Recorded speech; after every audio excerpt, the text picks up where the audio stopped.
Hello বন্ধুরা, আজকে আমি যে রোগটি নিয়ে আলোচনা করব সেই রোগটির নাম হলো অর্শ বা গ্যাস। রোগটি সাধারণত আমাদের গুহদ্বারে এক রকমের সুতার মতো কৃমির জন্ম হয় এবং অধিক দিন পায়খানা কোষ্ঠকাঠিন্য থাকার কারণে এই রোগটি হইতে পারে এবং যারা মোটামুটি অলস টাইপের অনেক দিন পর্যন্ত শুয়ে বসে দিন কাটায় তাদেরও এই রোগটি হতে পারে। অর্শ বা গ্যাজের কয়েকটি ওষুধ নিয়ে সংক্ষিপ্ত আলোচনা করব। প্রথমে যে ওষুধটি নিয়ে আলোচনা করব সেই ওষুধটির নাম হলো কোলনসোনিয়া। কোলনসোনিয়া অর্শরোগের চমৎকার একটি ওষুধ। যদি দেখেন কোনো রোগীর পায়খানার রাস্তায় কাচের টুকরা বিঁধেছে এরকম অনুভব হয় এবং পায়খানা কষা থাকে এবং পায়খানার রাস্তায় প্রচুর ব্যথা ও জ্বালা যন্ত্রণা হয়, তাহলে কোলনসোনিয়া 200 শক্তি 3 ফুটা করে সকাল ও রাতে খালি পেটে আধা কাপ ঠান্ডা জলের সহিত মিশিয়ে খাবেন। প্রয়োজনে উচ্চ শক্তি পর্যন্ত খাবেন। দ্বিতীয় যেই ওষুধটি নিয়ে আলোচনা করব সেই ওষুধটির নাম হলো অ্যাসকিউলাসিপ।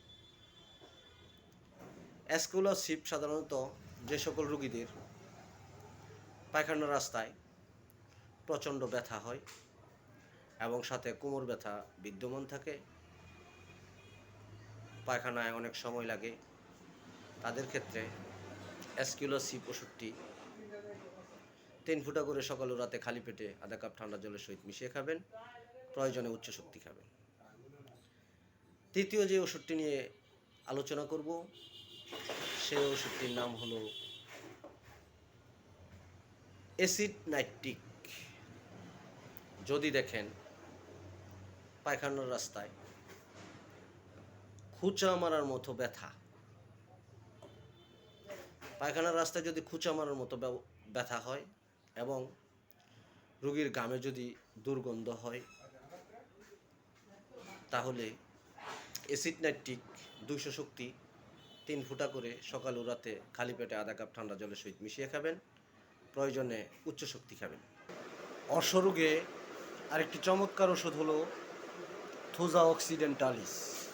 এই ওষুধটিও অর্শরোগে লক্ষণ অনুযায়ী ব্যবহৃত হয়ে থাকে এবং যদি দেখেন অর্শরোগীদের টকটকে লাল প্রচুর পরিমাণে রক্ত বের হচ্ছে পায়খানার রাস্তায়, কোনো ব্যথা যন্ত্রণা নাই, তাহলে আরেকটি ওষুধ ব্যবহার করবেন।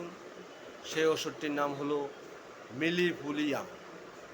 মিলিভুলিয়াম সাধারণত নিম্নশক্তি মাদার 10 ফুটা ওষুধ আধা কাপ ঠান্ডা জলের সহিত মিশিয়ে 3 বার খাবার পরে খাবেন, দেখবেন রক্তপাত বন্ধ হয়ে যাবে। আর অর্শ বা গ্যাসের রোগীরা সাধারণত সর্বদাই পায়খানা কোষ্ঠকাঠিন্য থাকে। সর্বপ্রথম যদি পায়খানা খুব কোষ্ঠকাঠিন্য থাকে তাহলে এবং পায়খানার রাস্তায় চুলকানি থাকে, তাহলে সকালে সালফার 200, রাতে নাক্স 200 3 ফুটা করে সকাল ও রাতে খালি পেটে খাবেন, আধা কাপ ঠান্ডা জলের সহিত মিশিয়ে খাবেন, দেখবেন সেরে যাবে। অর্শ বা গ্যাস সাধারণত 2 ধরনের হয়। একটি ভিতরে হয়, এটাকে বলে অন্তবলী, আরেকটা বাহিরে হয়, এটাকে বলে বহিবলী। সকল প্রকার অর্শরোগে হোমিওপ্যাথিকে সুন্দর ধরনের চিকিৎসা আছে। যদি দেখেন কোনো ক্রমেই ভালো হচ্ছে না, তাহলে অবশ্যই অস্ত্রোপচার করবেন। ধন্যবাদ সকলকে। আমার এই ভিডিওটি যদি আপনাদের ভালো লাগে তাহলে আমার ভিডিওটি দেখবেন এবং আমার চ্যানেলটি সাবস্ক্রাইব করে নেবেন। এবং বেল বাটনে একটি ক্লিক করবেন। আমি যখন ভিডিও ছাড়ব তখন আপনার নোটিফিকেশনে ভিডিওটি চলে যাবে। ধন্যবাদ সকলকে। আসসালামু আলাইকুম।